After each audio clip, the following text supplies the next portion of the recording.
Growing up with narcissistic parents is a very, very confusing place to be and often leaves us with a lot of trauma to recover from in our adulthood. This video is all about recognising the signs of narcissistic parents. Thank you very much to all the returning subscribers. If you are new to the channel, this channel is all about the narcissist personality disorder, to give you more understanding of the people you might have been around throughout your life, how to handle yourself around those people if you cannot go no contact, and different methods to find what works for you to recover from narcissistic abuse. So some signs that you may have a narcissistic parent. 1. They're very selfish. It's all about them and never about you. Your needs, your wants always get pushed to one side. 2. They're very entitled. You can almost feel embarrassed being around them, as when you go out somewhere with them, they expect that special attention and special treatment from people and say things like they know how to work people, they expect to get into places for free, they expect to jump the queue, and they will have you, they will drag you along with it. 3. Not present. So even when they are there, they're not actually there for you. It's all about them getting their needs and wants met, and if something is wrong within your life, they will not be present or helpful and be there for you. 4. Difficult. They are extremely difficult people to get along with, to communicate with, to have any form of mutual understanding or respect with, and what might work one day will not work the next. They are very difficult, challenging people to be around. 5. They are neglectful. They neglect your needs. They might not look after you in the way a parent should look after you. You may think they are when they're taking you to parties as a young child that you perhaps should not be at, which is a form of neglect. But as a child, you look up to them and you assume it to be normal. 6. Envy. So they can be envious of you, especially as you're growing up, and friendships, if you begin to make friendships, they can be envious of other people. You might hear them talk about people in a bad way. They might hold a lot of grudges against other people. 7. Cruel. They could just seem so unbelievably cruel at times, and we might not recognise it. We might just think that's not a very nice thing to do. As a young child, we don't see it as cruelty. We look up to our parents and just question their behaviour. But if you were to ask them, you will get punished in some way. So you learn to no longer ask them and try and work out what they're doing. They can be very cruel to animals in front of you. They can be very cruel to siblings in front of you, and it can just make you feel uneasy around them.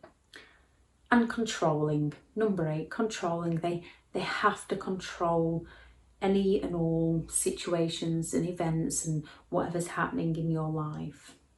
So with their controlling behaviour and their envious behaviour, you will most likely not be allowed your own personality, your own passions, your own dreams, your own belief system, not allowed your own independence, not allowed to create who you are and discover the things you like as a person.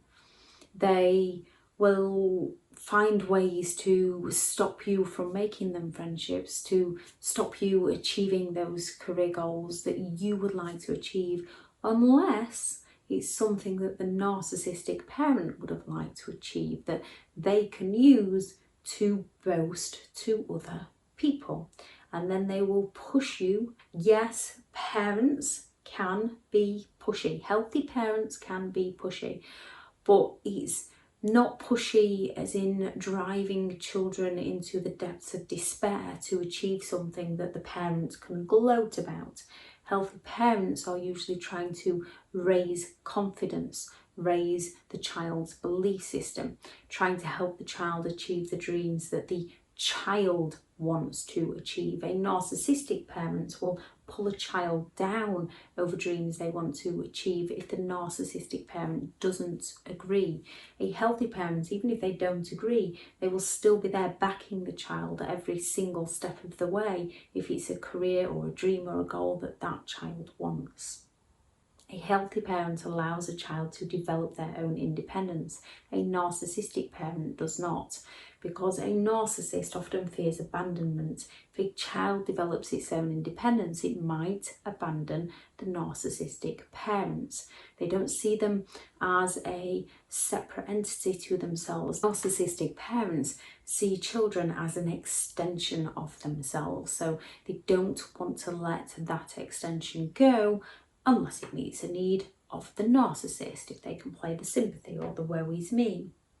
With neglect, they can humiliate us, they can shame us, they can criticise us, they can blame us, they can put us down over things, they can invalidate our thoughts, our feelings, they can invalidate our capabilities.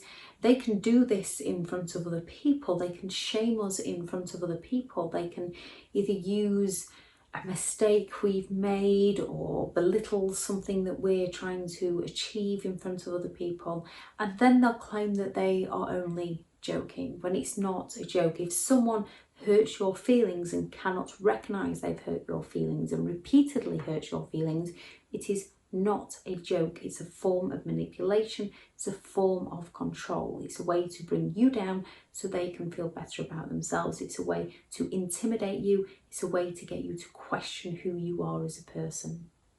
Narcissistic parents often use a lot of emotional blackmail, where they will guilt trip you to do things so that they can make you feel obligated into doing things for them. They will also use intimidation so that you fear them and do things for them out of fear, enabling their behaviour out of fear, or becoming a flying monkey out of fear, for fear of what may happen to you if you don't do as they say, might have made you as a child do things to a sibling that you wish you hadn't have done. A narcissistic parent with that neglect, they will withhold affection, attention and support from you to put you down, to destroy your self-esteem, to destroy your confidence. Yet they will expect and demand attention, affection and support from you. So with the guilt trip, they will say things like, if you loved me, you would, after all I've done for you.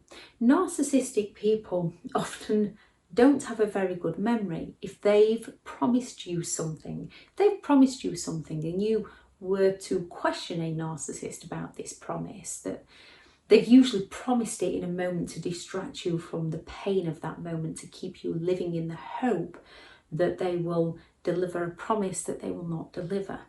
So if you were to question them about a promise that they made, they will come at you with the word salad. They will provoke, they will blame shift, they will be saying things like, if only you hadn't, I'm sorry, but you. They will put you down, they will distract you with something else, they will deny all knowledge of ever saying anything. They will say that you're losing your mind, or that you're imagining things, you're crazy, you made it up. However, when they want something from you, they will bring up a very vivid memory of the past, real or not, and they will say things like, after all I've done for you, can you not remember when I did this for you? And then all of a sudden they've got a very, very, very good memory, which is a form of gaslighting to distract us from the reality, to distract us from what actually genuinely happened in the past, is happening in the present and may happen in the future. They are constantly playing a game to distract us from our truth, so that they can get their needs met, so that they can remain in control. They may always compare you to other people, to cousins, to other family members, to your friends, to your siblings, but comparing in a way that pulls you down as a person, that makes you question who you are, makes you question your self-worth and your abilities. A narcissistic parent will zone in on the narcissistic parent's ideal of a child. So they will zone in on the child's personality, on the child's hobbies, on the child's abilities, on the child's looks. They will zone in on that narcissistic parent's ideal. And if it meets the ideal, that's when the narcissistic parent usually creates the golden child. If it doesn't meet the ideal of the narcissist, that's when they will create the scapegoat child. Narcissistic parents are often extremely argumentative, although they will claim that they don't want to argue. Or they can go for the passive aggressive behaviour of the silent treatments, a form of neglect, sulking, another form of neglect. When you are a child of a narcissistic parent, you are almost trained up to people please, because to gain love, it's conditional love. You have got to please the parent. You have got to stay in the parent's lane in order to receive any form of love. Yet it's not genuine love. It's more what the narcissistic parent perceives as ideal in that moment in time. When you're raised around narcissistic parents, you are constantly walking on eggshells. You are constantly trying to find that balance of not being too much so that you get brought down, and not being enough because then they bring you down. You're constantly trying to find that balance to stay on the middle ground, the safe zone, so that they don't come at you, trying to stay out of their way. Some children do find that they won't stick up for the scapegoat child because they don't want to be brought down themselves. And when you are a young child, it's a hideous thing to live through. And there's a lot of our own guilt that we have to get over from things we may have done in order to protect us ourselves as a child, not realising that. And when you've got no one to go to, so it's a very difficult place to be, and it's things where radical acceptance comes into play. We have to accept what happened to us in our childhood as an entirety that we cannot change, and work on who we are as a person in the present to create a better future for ourselves. Because when we're raised by narcissistic parents in childhood, we are constantly trying to please others in order to feel loved, in order to get that connection with someone. You're constantly feeling like you've got to win the narcissistic parent over because it is conditional love from them. Children can often turn into the golden child, where they try to achieve all the narcissistic parents' dreams to win the narcissistic parent over, to escape any shame and blame and criticism in order to get that attention, affection and support. Or they may become the scapegoat child when they realise that just something isn't right and they are not playing the game, even if they don't know why, and then they get all the blame of anything that goes wrong within the narcissistic parent's life, all the shame for not doing as the narcissistic parent wants them to. The children are often played off against each other. It's a truly heartbreaking and devastating experience, and at the time children don't actually see what's happening because you've only got your parents to look to for guidance and for support. It's in adulthood when they begin to realise, and then they have so much trauma that we have to work through in order to become a better version of ourselves.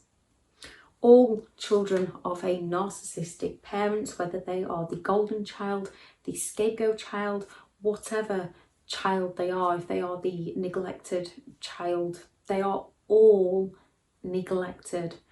All their emotional needs are neglected in one form or another. Children of narcissistic parents find it very difficult to find their sense of self, to voice their opinions, because they've been trained that if they voice their opinions, they get punished. Children of narcissistic parents often feel like they are not enough, and there's a lot of people out there that don't feel enough. They can then end up trying to overachieve in order to feel enough. And also because of those dopamine hits you get as a child growing up, you're constantly overachieving to try and get those dopamine hits in other ways, which is a positive in some ways, because usually if you're overachieving at something and trying to constantly take yourself somewhere in life, you're doing it in a positive way, but it's about being able to recognize what you're doing so that you can manage what you're doing in a healthy way, so that you don't become overwhelmed by life, so that you don't become overwhelmed by the stress that you are putting yourself under now, trying to be enough, and starting to focus on the fact that you are enough. Just because someone couldn't recognize your worth doesn't mean you are any less of a person. It means they are less of the person. You are good enough, you are worthy. And yes, people can question, well, am I the narcissist? Because narcissistic people often stems from feelings of not being enough, and there is a difference. Our not enough, we often try to help other people, seemingly ending up helping the wrong people. We often try to better other people's lives, whereas a narcissist not enough, they have to pull other people down in order to feel better about themselves. They rage out of nowhere in order to create that sort of controlling atmosphere, to intimidate people so that they can be in control, to feel better about themselves. It's all about the intent behind the feeling and behind the behaviours. Those who don't feel enough, that try to raise other people up, are coming from good intentions. Those who don't feel enough, that try to pull others down, are coming from toxic, negative intentions. As being raised by narcissistic parents often means that we don't develop our own opinions, we don't develop our own passions, we don't develop our own dreams. We don't develop our own independence, and we can find it very difficult to make choices within life. Yes, this is similar to narcissistic people. Narcissistic people mirror others and take on their hopes, dreams and passions to sell to that person in order to exploit that person. When you've been raised by a narcissistic parent, you might then get into a narcissistic relationship, and you may have some idea of what you might like, and you might discuss it with them, which they will sell back to you, creating that ideal, creating that dopamine hit, going with the flow of things. You've never been understood because they will shower you with attention, affection and support in the love bombing, so you feel like you've never been understood by someone. You're finally being understood by somebody because your parents trained you that you had to fight for it. When you've got a narcissistic partner coming on the scene that's not making you fight for it, that's giving it you willingly, it seems like you're finally getting understood by someone, and you create those dreams together, and then they dash each and every one, which then makes you question again, or was it my dream? Was it my opinion? Was that actually what I wanted? Have I done something wrong? Am I not enough? Maybe it was me, maybe I didn't. And it gets us questioning when it's not you, it's those people who want to exploit your kindness, who want to exploit your forgiveness, who want to exploit your willingness to help those who are willing to hurt you. When it comes to recovery, we have to start recognising people for who they indeed are. Sometimes in life, in order to heal, first we have to let go of the hope they will be somebody they're not, the hope that they will change, so that we can let go of the pain. We have to raise our standards of the behaviour we will and will not accept from other people, and we have to lower our expectations of them, because if we don't lower our expectations of them, we're the ones that end up in pain, we're the ones that end up frustrated. Yes, it's incredibly difficult when we do not know what's happening and we cannot see what's happening, which is why we need to learn about things so that we can gain an understanding and recognise what's happening and develop and grow and create a life that we do deserve. Lots of self-care. We're often trained by narcissistic parents that it is wrong in some way to take care of ourselves, even though they themselves are taking care of themselves. Narcissists are always trying to confuse people, but self-care is not selfish. Narcissistic people are selfish because it's all about them and getting their needs met. Self-care is so that you can be at your best to give your best. Narcissistic people is to exploit people. So there is a difference. Self-care is an absolute must. You need to begin to learn to talk to yourself in the right way. I shall link the video for limiting beliefs, because narcissistic parents often train us into those negative limiting beliefs that we are somehow incapable of doing stuff and that we can't do things. And I think it's Henry Ford said, whether you believe you can or you can't, you are probably right. Probably didn't say it exactly like that, but you get the gist. So we have to talk to ourselves the right way, and it's difficult when you've been trained over a long period of time to talk to yourself the wrong way, because it's your subconscious programming. We have to, and it can be extremely painful, which is why sometimes finding the right therapist or the right friend to help you through, we have to bring up those thoughts that do not serve us. We have to recognise who put those thoughts into our mindset in the first place, so that we can start sifting through them and throwing out the ones that do not serve us and creating ones that do. We have to work on our belief system, and that belief system has to start with ourselves. We have to start having faith within our own capabilities, and we have to start having trust within our own capabilities. We have to recognise that when we start something for the first time, most often we're gonna suck at it. We are going to fail. We are going to make mistakes, and we'll have had people chip away at us.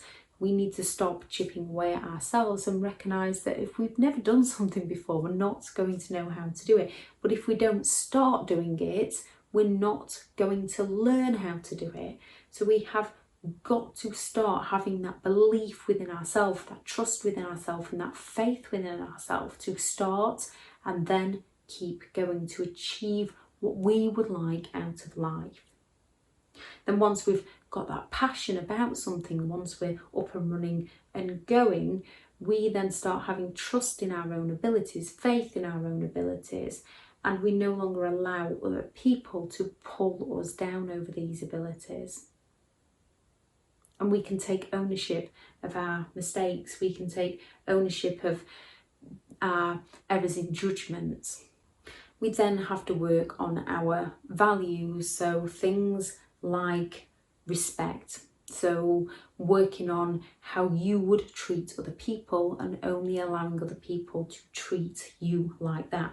If you wouldn't treat somebody in a certain way, no longer allowing them to treat you in that way. Integrity. What is your right from wrong, and no longer making excuses for other people.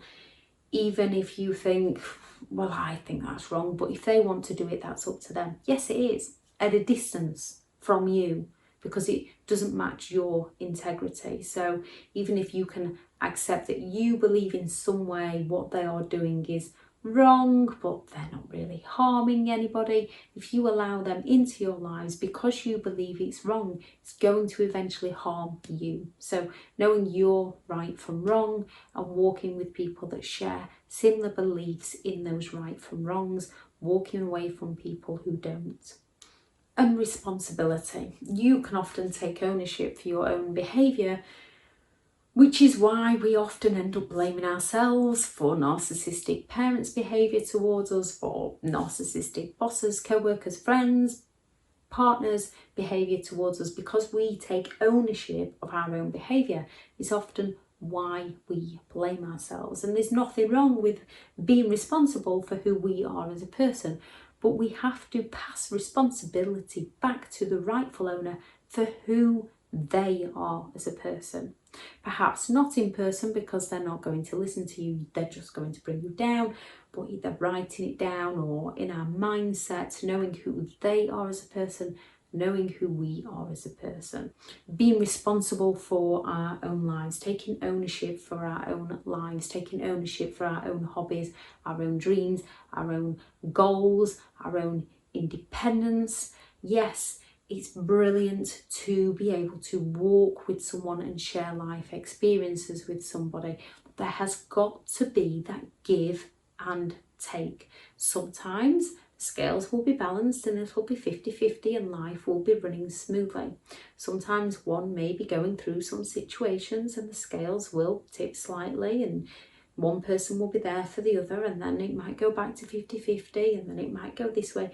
But it will always be about that give and take. With a narcissist, they might give a little at the beginning and then they are going to take to bring you down and bring themselves up. By knowing our beliefs, by knowing our values, helps create our independence as who we are as a person. It then helps create our boundaries, because when saying no to people, we need to know why we are saying no to them. We need to make sense within our own mind. We need to know why we are explaining to them so that we make sense. We also need to know our why, so that if they try to pull us down on our explanation, we can stand in our own truth and recognise that that person doesn't want to understand where I'm coming from. So if that was the other way around, I'd try and understand where you're coming from. I'm not explaining to you again, it's a no, and that's who I am. If you can't accept me for who I am, go and find somebody else, because I will accept people for who they are as long as they're not going to exploit or take advantage of me.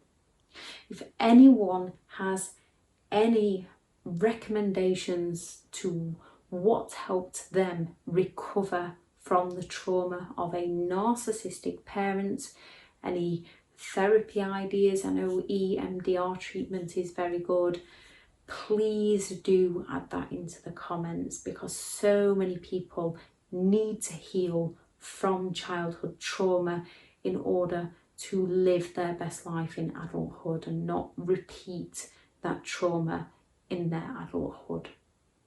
So today, go out there, write your list of values. I'm sure you can Google and it'll give you lots of different ideas of what values are. Find different values that you would like to work on, the most important ones to begin with, and start writing those down. Start discovering who you are as a person.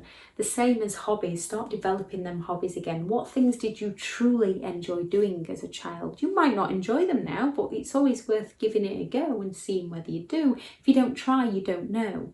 If you try, you tried, realised it's not for you anymore, and then can try. It's all experience. It is all experience. So what things do you enjoy doing? And another one is, what things do you enjoy talking about? What things do you enjoy watching? What things do you enjoy learning about? Finding those things that you enjoy makes it a lot easier when we make the mistakes along the way to carry on that path, because we enjoy it. thank you very much for listening, and go out there and create the day that you deserve, because you do deserve to have a great day. Thank you very much for listening. Bye.